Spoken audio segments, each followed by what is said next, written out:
ಸಪ್ತಾಹ 2024ರ ಅಂಗವಾಗಿ ದಾವಣಗೆರೆ ನಗರದಲ್ಲಿ ಜಿಲ್ಲಾ ಪೊಲೀಸರು ವಿಶೇಷ ಕಾರ್ಯಾಚರಣೆ ಕೈಗೊಂಡಿದ್ರು. ಈ ಸಂದರ್ಭದಲ್ಲಿ ಅಪ್ರಾಪ್ತ ವಯಸ್ಸಿನ ಮಕ್ಕಳು ವಾಹನ ಚಾಲನೆ ಮಾಡುವವರ ವಿರುದ್ಧ ವಿಶೇಷ ಕಾರ್ಯಾಚರಣೆ ಕೈಗೊಂಡಿದ್ರು.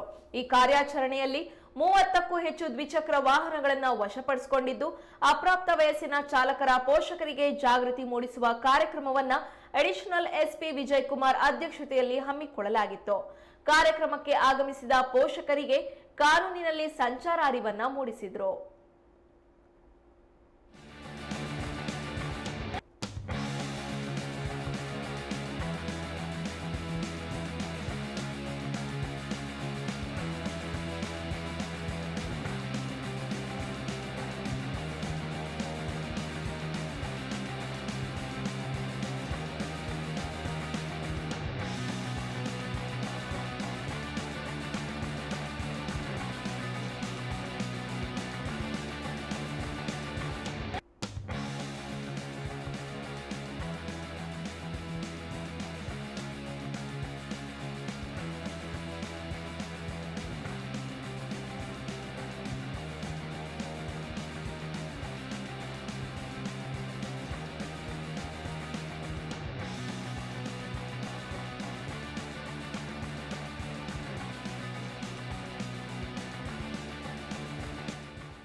ರಸ್ತೆ ಸುರಕ್ಷಾ ಸಪ್ತಾಹ 2024ರ ಅಂಗವಾಗಿ ದಾವಣಗೆರೆ ನಗರದಲ್ಲಿ ಜಿಲ್ಲಾ ಪೊಲೀಸರು ವಿಶೇಷ ಕಾರ್ಯಾಚರಣೆಯನ್ನ ಕೈಗೊಂಡಿದ್ರು.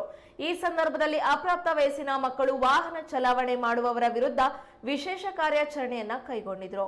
ಈ ಕಾರ್ಯಾಚರಣೆಯಲ್ಲಿ 30ಕ್ಕೂ ಹೆಚ್ಚು ದ್ವಿಚಕ್ರ ವಾಹನಗಳನ್ನು ವಶಪಡಿಸಿಕೊಂಡಿದ್ದು, ಅಪ್ರಾಪ್ತ ವಯಸ್ಸಿನ ಚಾಲಕರ ಪೋಷಕರಿಗೆ ಜಾಗೃತಿ ಮೂಡಿಸುವ ಕಾರ್ಯಕ್ರಮವನ್ನ ಅಡಿಷನಲ್ ಎಸ್ಪಿ ವಿಜಯ್ ಕುಮಾರ್ ಅಧ್ಯಕ್ಷತೆಯಲ್ಲಿ ಹಮ್ಮಿಕೊಳ್ಳಲಾಗಿತ್ತು. ಕಾರ್ಯಕ್ರಮಕ್ಕೆ ಆಗಮಿಸಿದ ಪೋಷಕರಿಗೆ ಕಾನೂನಿನಲ್ಲಿ ಸಂಚಾರ ಅರಿವನ್ನ ಮೂಡಿಸಿದ್ರು.